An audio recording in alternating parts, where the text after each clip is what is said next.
everybody, we're going to be going over an introductory paragraph of your argumentative essay today.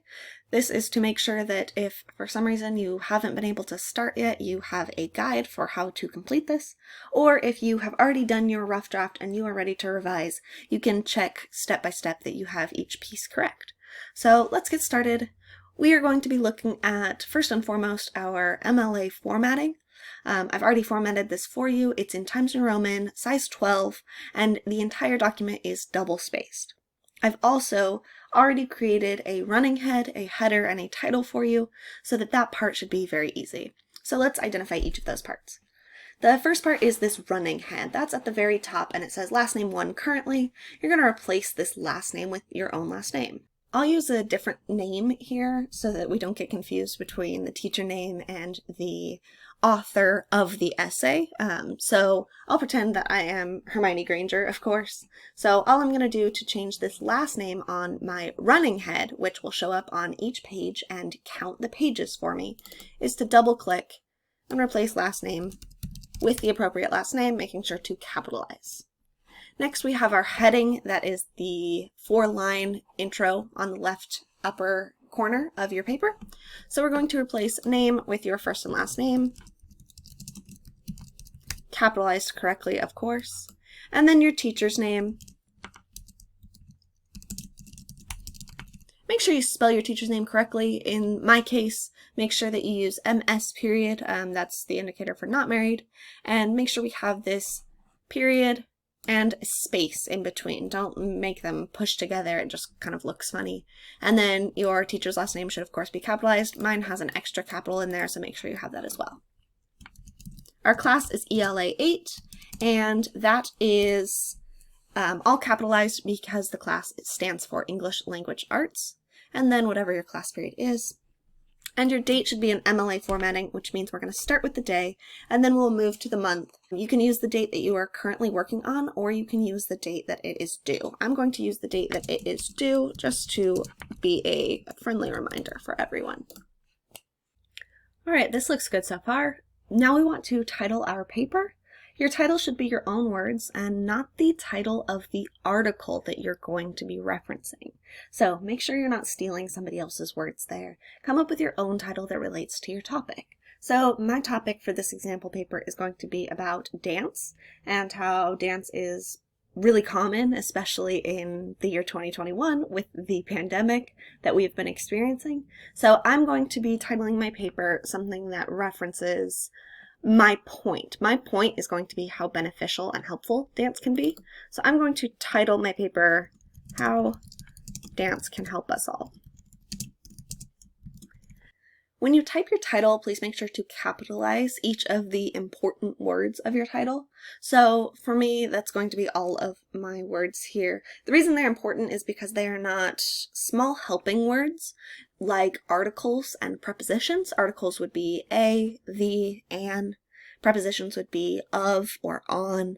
So make sure that those words, we don't really need them capitalized, but I don't have any of those in here. So I will go ahead and capitalize each of the words in my title.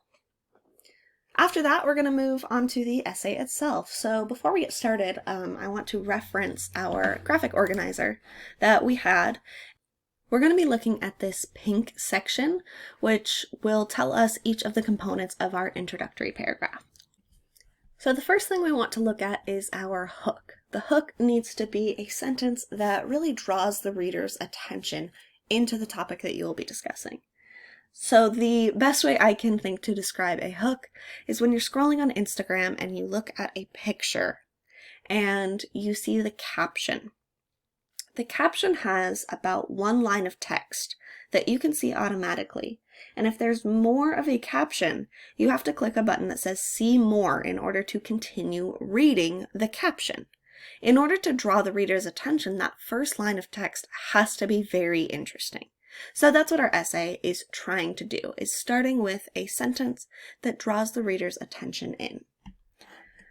I like to start the hook of an essay by having some generalized statement about my topic. So my topic is dance. So I want to bring a generalized statement that sounds interesting to me and hopefully would sound interesting to whoever else might be reading my essay. So here's the first sentence that I have picked. Dance is a universal experience that can unite people of different cultures, ages, and life experiences. For me, this is very bold, it's very dramatic, and that's a good thing. It's a great thing for our hook. So that's what I'm going to be picking. You should take a minute to make sure that your first sentence of your essay is something that would draw in the reader's attention so they want to continue reading.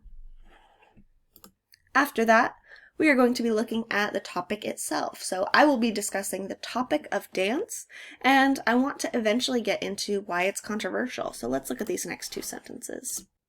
My next sentence is, dance is often viewed primarily as a children's activity or performance art, but it can actually be an incredibly helpful mental health tool.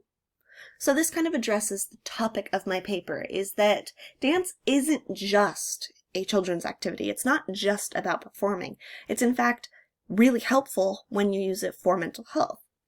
Once I've addressed that general topic, I want to talk about why it might be controversial. This is an argumentative essay, so I will have to address both sides in this paper. And in order to do that, I need to recognize why some people might not want to use dance as a factor or a way to cope with their mental health struggles.